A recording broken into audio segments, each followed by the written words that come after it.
மக்கள் அனைவருக்கும் வணக்கம்.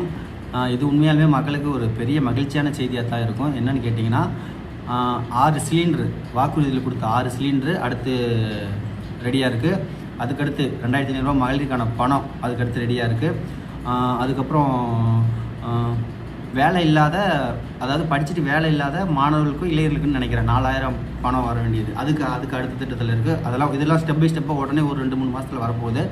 அதுக்கடுத்து வேலை நிறுத்தம் இடைநிறுத்தம் செய்த தொழிலாளர்களுக்கு ஒரு 15,000 என்னமோ வருஷத்துக்கு நினைக்கிறேன். ஸோ கரெக்டாக அந்த வாக்குறுதி என்னன்னு தெரியல.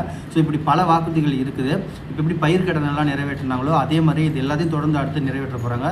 ஸோ இதுக்கப்புறம் தமிழ்நாடு தான் இந்தியாவிலேயே முதல் மாநிலமாக வரப்போகுதுன்னு சொல்லிட்டு இந்தியாவிலேயே மற்ற மாநிலங்கள்லாம் ஸ்டேட்லாம் பேசிகிட்டு இருக்காங்க. ஸோ அப்போ நினச்சா நம்ம தமிழ்நாட்டுக்கு தான் ரொம்ப நல்லது.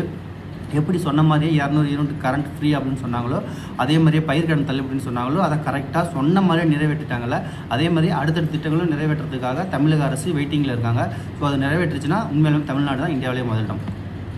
இப்படின்னு பேசணுன்னு எல்லாத்துக்கும் தாங்க ஆசை. ஆனால் 200 யூனிட் ஃப்ரீ அப்படின்னு சொல்லிட்டு 500 யூனிட்டுக்கு மேலே யூஸ் பண்ணால் தான் 200 யூனிட் ஃப்ரீ. சரி, ஓகே விடுங்க, அது கூட ஓரளவுக்கு ஓகே.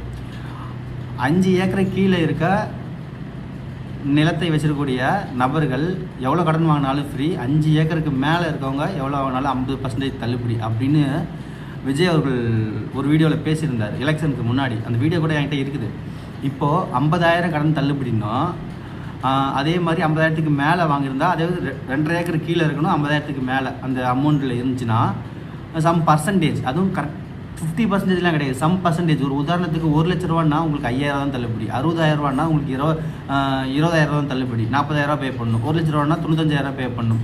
ஸோ இப்படி தான் 50,000க்குள்ளே வாங்கியிருந்தீங்கன்னா 50,000 தள்ளுபடி, 49,000 50,000 வாங்கியிருந்தா 50,000 தள்ளுபடி, அவ்வளோதான். இதுதான் அவங்க சொன்ன வாக்குறுதி, நிறைவேற்றின வாக்குறுதி. ஸோ இப்படி தான் தமிழ்நாடு இப்போ போயிட்டுருக்குது. அதனால் அடுத்தடுத்து அவங்களுடைய சொன்ன வாக்குறுதி எல்லாம் நிறைவேற்றுவாங்க. ஸோ தமிழக மக்கள் தமிழக வெற்றி கழகம் சொன்ன அந்த வாக்குறுதிக்காக காத்திருப்போம். அதை நம்பி நாமும் தமிழ்நாட்டை முன்னேற்ற பாதையில் இதுக்கப்புறம் நடத்திக்கிட்டு போவோம். மக்கள் அனைவருக்கும் நன்றி. இதே போலவே ஆதரிச்சுட்டுருங்க. என்னென்ன சம்பவம் நடக்குதோ எல்லாத்தையும் ஆதரிப்போம். அடுத்த பதிவில் சந்திப்போம்.